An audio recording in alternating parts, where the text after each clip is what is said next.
Wonderful story of love. Tell it to me again. Wonderful story of love. Wake the immortal strain. Angels with rapture announce it. Shepherds with wonder receive it. Sinner, oh, won't you believe it? Wonderful story of love. Wonderful story of love. Wonderful story of love. Wonderful story of love. Wonderful story of love. Wonderful story of love. Though you are far away, wonderful story of love. Still he doth call today, calling from Calvary's mountain, down from the crystal bright fountain, e'en from the dawn of creation. Wonderful story of love. Wonderful story of love. So Matthew 5 through 7 is the text that we're covering this time. What is almost always just simply referred to as the Sermon on the Mount. It opens up, when he saw the crowds, he went up on the mountain. And after he sat down, his disciples came to him. Then he began to teach them, saying, and I'll just stop there. Crowds are there. Now, is this the first teaching that Jesus ever offers?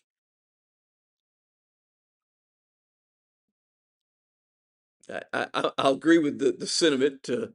Y'all couldn't hear him. He was shaking his head. We don't know. We don't know for sure. But it's highly unlikely because there are crowds there.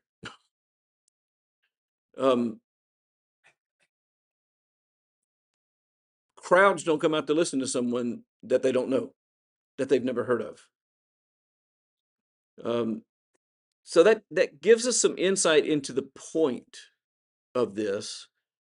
Matthew's not suggesting this is the first teaching of Jesus. Matthew is suggesting something else by this record. And so why are we told that he goes up onto the mountain and he sits before the crowds and he teaches them? He says to them. And he starts off with this part of the teaching. Blessed are the. What is unique about this?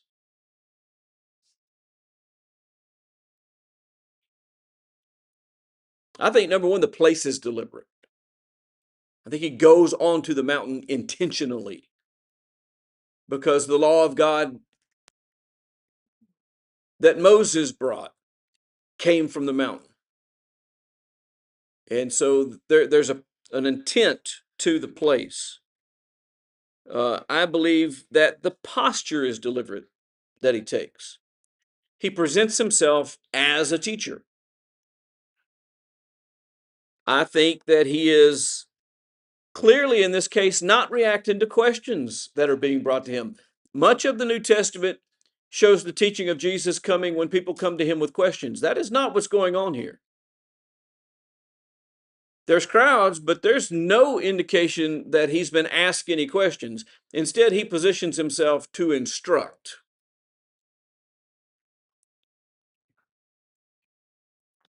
He's establishing instruction, and specifically instruction with the authority of God behind it. So the setting presents him as one who speaks with inherent authority. He's not working off of borrowed authority. Where did Moses get his authority? Straight from God. Moses didn't appeal to other men or to other writings or to what the rabbis say. Moses said, God said. What does Jesus say? He doesn't say God said. He says something even more powerful. I say to you. And that's significant. We'll talk about that in a moment. So he is presenting as one who has authority. not like other teachers. And it does not go unnoticed. Now, verses 3 through 12, which are a whole series of studies on their own. We can't break them down to that extent in this class. We just wanted to hit the highlights. This is what's commonly referred to as what? The Beatitudes. All right, so he basically outlines these characteristics, these attitudes, these postures of those who belong to the kingdom. If you're in the kingdom that he's going to build, this is what you look like. Blessed are those who are poor in spirit. What is poor in spirit? I know what poor in bank is. What is poor in spirit? Okay. That's a big part of it. Recognizing spiritual need and dependence. Recognizing that you are not the master of your destiny. That you need help. And you are reliant upon not just others. There's a lot of people that realize they're relying upon other people. But that you recognize that we're relying upon what? Upon God. Until I realize that I depend upon God, I can't be blessed. But those who understand that they are dependent upon God can be. The second one, blessed are those who mourn. Is he saying it's just a celebratory thing? It's great when you have death all around you in your life and people are dropping like flies and you're just always in a perpetual state of grief? Is that what his point is? No. So what is his point? Those that mourn over something specific. What would that be? Sin. And the effects of sin. Blessed are the meek. That does not mean mousy. Was Jesus mousy? Was he milquetoast? Those are you that might be old enough to remember Casper Milquetoast, the old comic character. He was not milquetoast. He was quite bold. And even in your face at times. You read the scene where he cleans out the temple, you don't get the impression that he was mousy in character. Meekness here does not mean that you don't have a backbone. It means that you're humble. Though he existed in the form of God, he did not count equality with God a thing to be grasped, but emptied himself and came in the form of a servant. Does God deserve to have the experience and the limitations of humanity by nature? No. And yet he didn't hold on to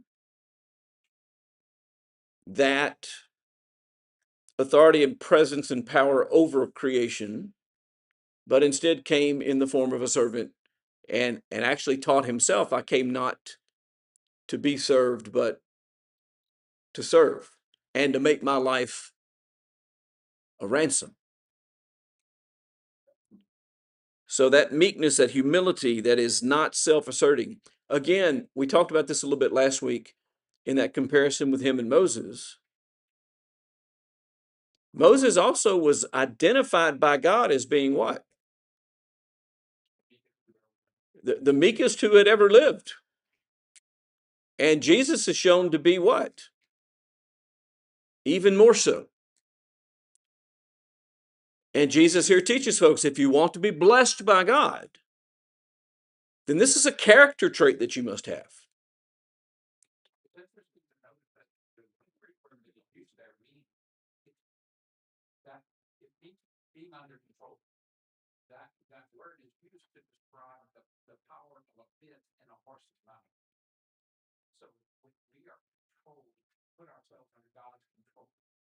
And so what fruit of the Spirit would parallel with that? Self-control. The ability to control yourself. Just because we can do something, does that mean we should do it? And the answer is no. Sometimes we can do things, but it's not right to do them, and so we should do what? Refrain. Exercise control. And realize my desires and my whims are not the most important thing, but what? God's desires. And then beyond that, even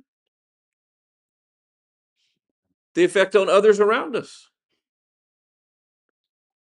Jesus came to this earth and didn't do what was in his personal best interest. Every act, everything that he did, everything that he taught was in the interest of what? Of others. And so all of that control to where we use our life in service to God and in service to our fellow man, rather than in service to self, becomes very important. Blessed are those who hunger and thirst for righteousness. We all know what it means to hunger and thirst. We even know what that means metaphorically, because we know people who hunger and thirst for fame or hunger and thirst for fortune. But he says, no, those are not the things that we ought to have this strong desire to gain. We should have a strong desire for what is right, for the practice of right things. In 1 Corinthians 13, love rejoices in what is good. We should be happy when people around us act in righteous ways. We should want that. Do we always react that way? And the answer is no. Sometimes we cynically question somebody's motives when they do something good. Well, yeah, but Greg, he wasn't doing that for the right reason. No, we should celebrate righteousness in others, and we should strive to be right actors ourselves. Blessed are the merciful. Now, that one's pretty straightforward. To show mercy, to show compassion, to be forgiving. Jesus would teach that in another place. If we're unwilling to forgive others, then what?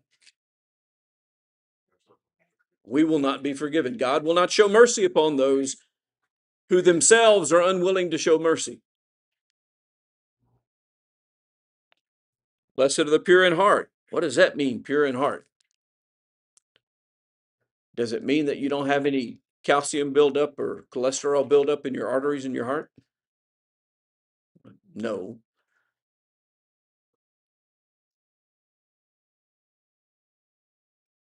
Those that are inwardly clean, those that have undivided devotion to God, whose hearts are pure. They're holy. That's what the word holy means. Pure. Blessed are the peacemakers. It's talking about guys that go out and negotiate the end of conflicts and wars in the world. Hostage negotiators in local police departments. Is that who he's talking about? What kind of peace are we talking about?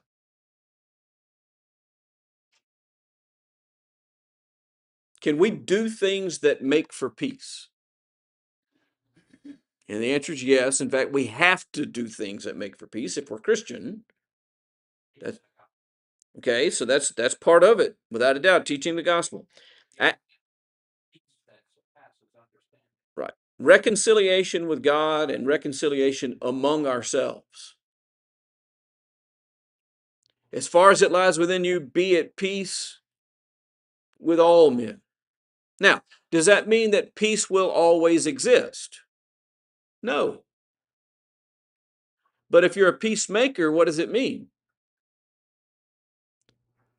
That when there is a lack of peace, it's not because of you. Now, the interesting part about this relationship is when we're talking about reconciliation with God, the only unfaithful party in that relationship is who? Me. And so, how hard does that make it to strive to be at peace with God? It makes it exceedingly difficult. And it requires us to be humble and to acknowledge when we are wrong. Job was a blameless man. God proclaimed him such. Was Job a faultless man? No. But he was a peacemaker. He was blameless because when he was wrong, he was humble enough to acknowledge that he was wrong and to take corrective actions to sustain fellowship with God rather than lose it.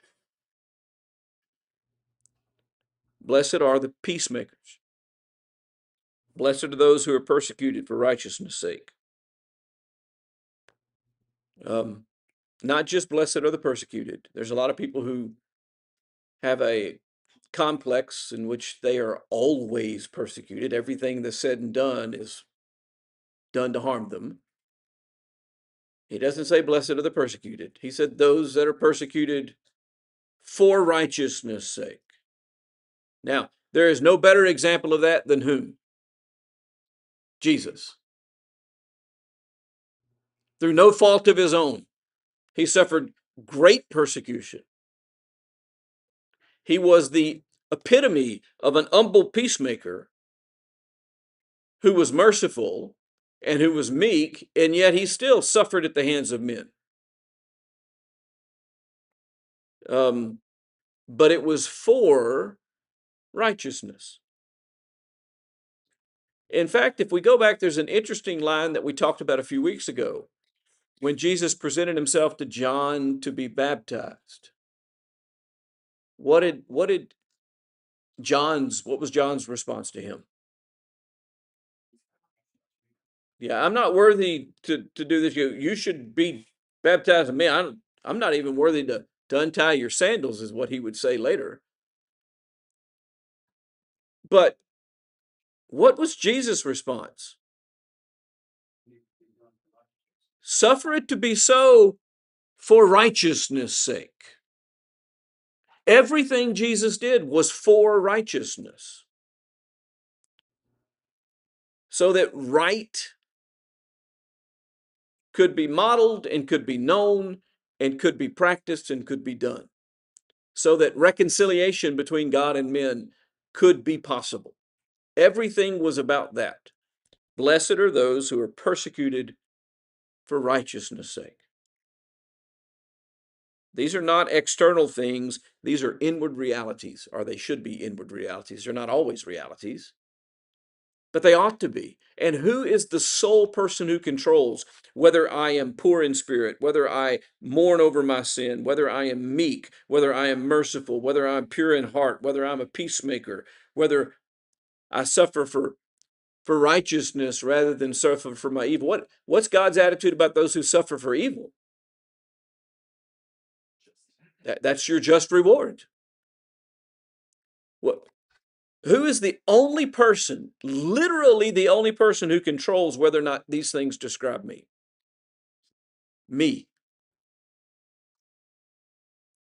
Because God, though he has the power to compel, has determined what? To allow us to decide, to allow us to choose. So if I lack poverty of spirit, or if I don't mourn over my sin, or if I'm not meek, or I'm not forgiving or and merciful, if I don't hunger and thirst for righteousness, if I don't have one of these characteristics, I can't blame Leo. I mean, I could. There's a lot of people who do that. They get caught in a sin and they say, well, it's Wesley's fault. Wesley did this. Wesley said that. No. Whose fault is it? It's mine. Did people sin against Jesus?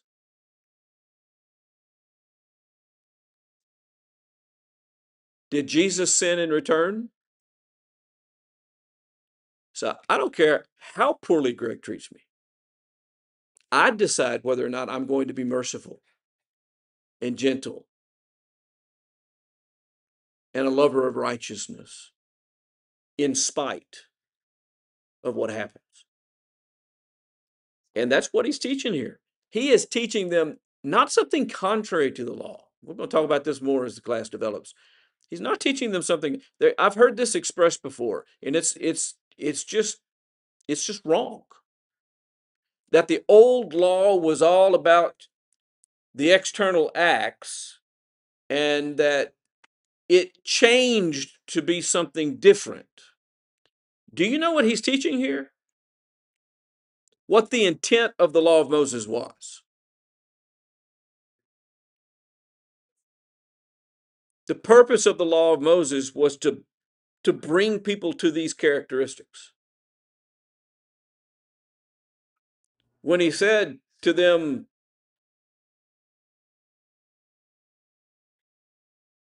that they should be merciful, that they should be righteous, and we're studying this we're fixing to study this in our class in Leviticus. When he told them how to respond to sojourners in their land and to foreigners and how they should pursue things, it was all about teaching them the underlying attitudes that were supposed to be there.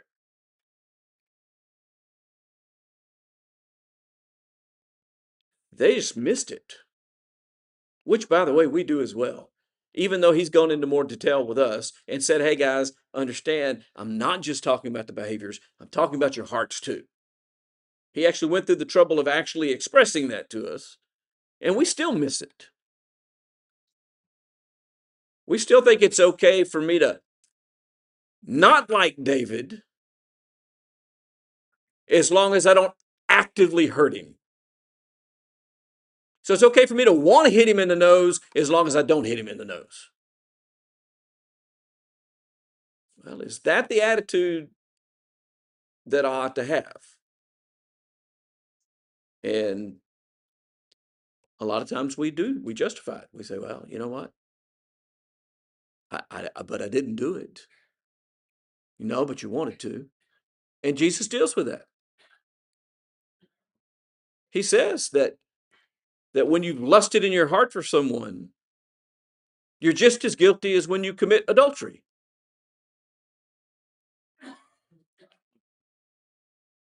The next section, verses 13 through 16 of chapter 5, deals with the visible influence of the righteous. You are the salt of the earth. You're the light of the world. The presence of the righteous is to preserve and is to reveal. Interestingly enough, salt has another quality that a lot of people don't realize. Because if you put too much of it out in a field, what happens? It kills everything. You can actually completely ruin a nation. And historically, armies have done that. They've salted the fields behind them. That kills everything and leaves people unable to grow. That is the way we think about salt. But in the proper proportions, do you know what salt does? It actually makes things grow and produce more.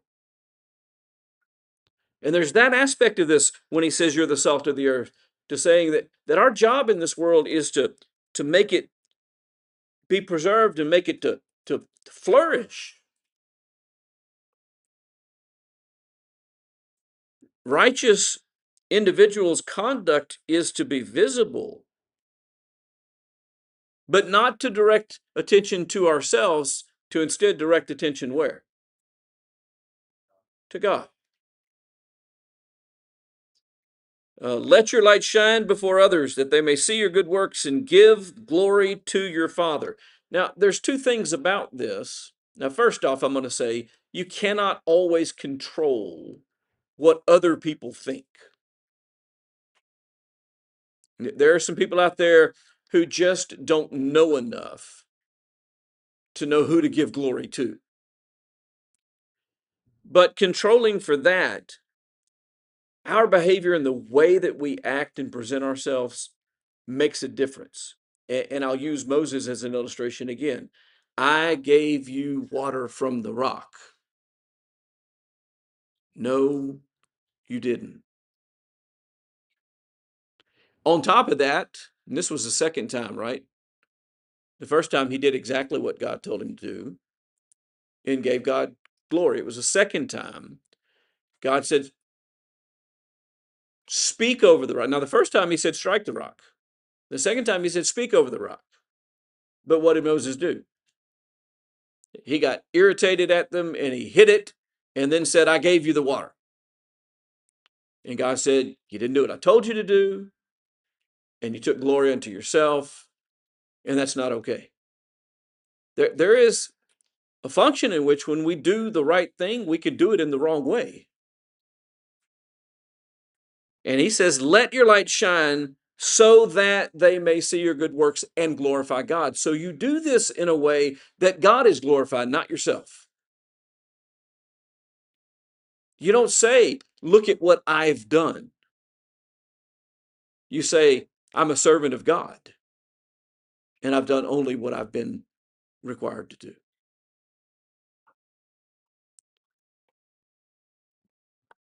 Verses 17 through 20, important. Jesus establishes his relationship to the law. Do not think that I have come to abolish the law or the prophets. I have not come to abolish them, but to fulfill them. The law was not set aside. Its purpose was brought to completion. What happens when the purpose of something is fulfilled?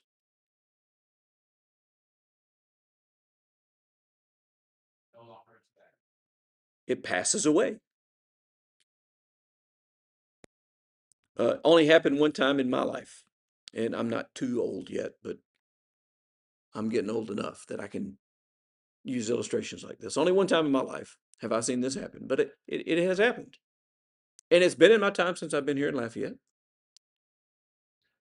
They decided we needed some improvements to the airport, and they didn't have the money to pay for the improvements to the airport.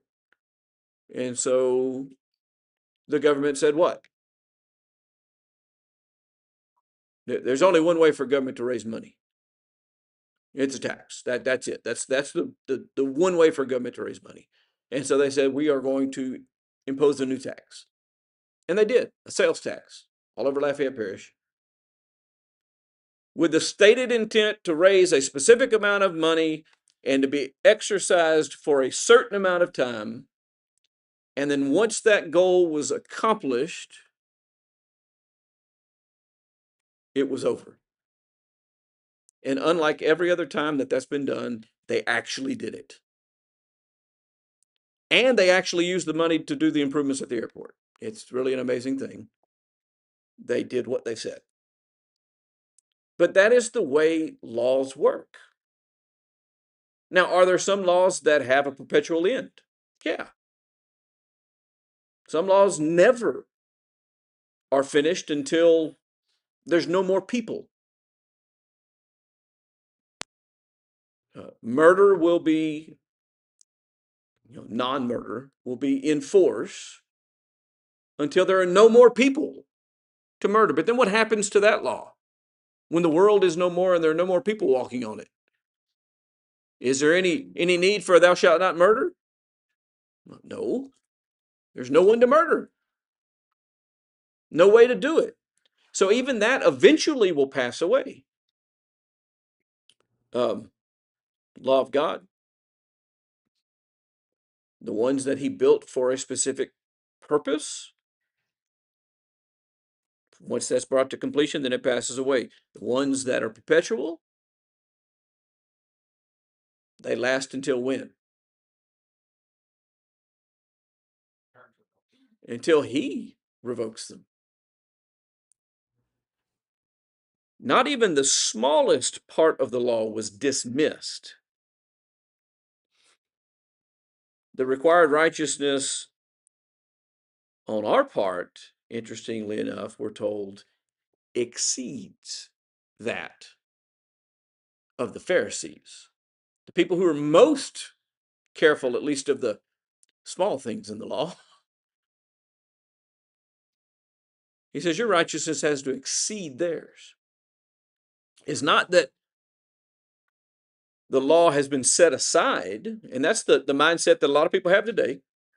Oh, we've got this freedom in Christ, and we don't have to worry about law keeping anymore. We're going to be saved by grace, and we don't have to do anything.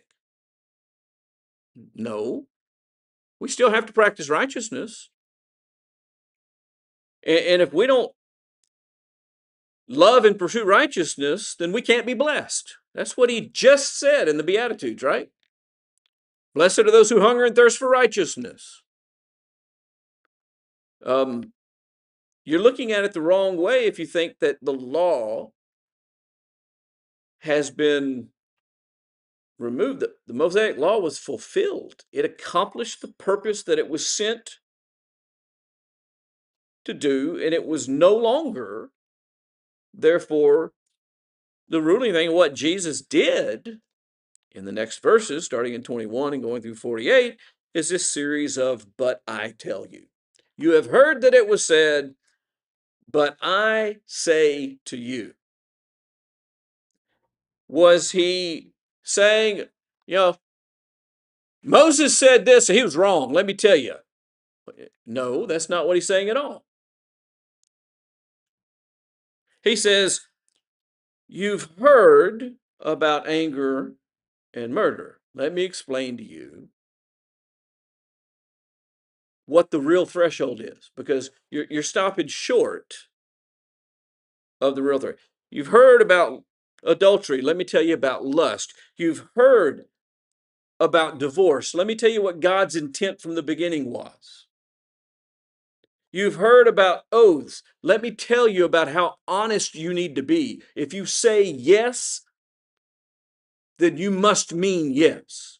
It doesn't take some kind of oath to God or swearing on a Bible to get you to tell the truth. Let me tell you about retaliation. Let me tell you about loving your enemies. You've heard that it was said to love your neighbor. Love your enemies. Love those who persecute you. And the movement is very consistent from the focus on the outward to the focus on the inward condition. Listen, you get the inward condition fixed, the outward takes care of itself. If I love my enemy, then I'm not going to mistreat them. Love covers a multitude of sin.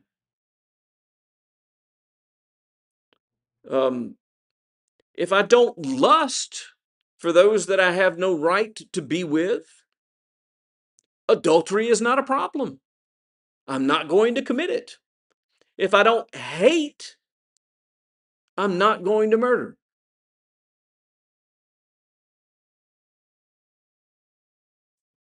From minimum compliance to complete righteousness.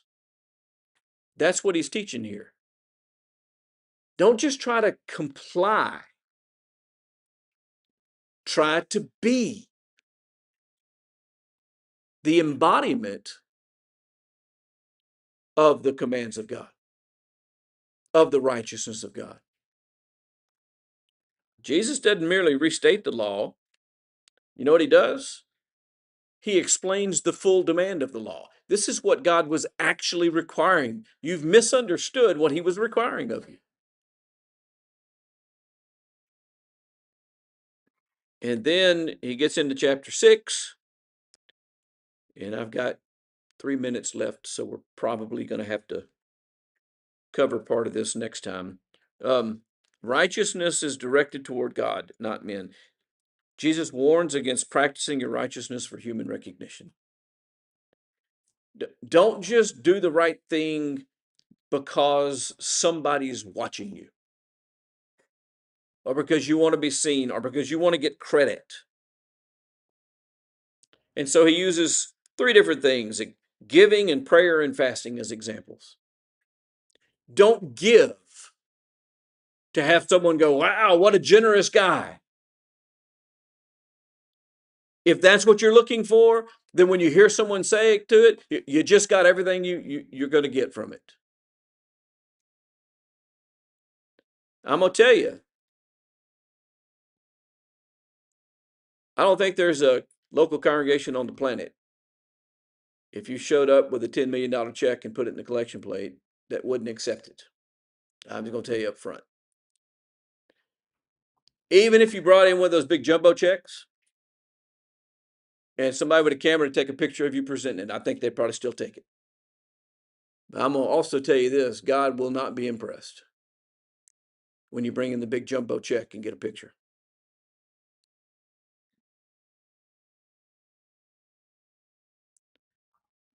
God be eminently impressed if you give the $5 that you actually have and you do it quietly because you care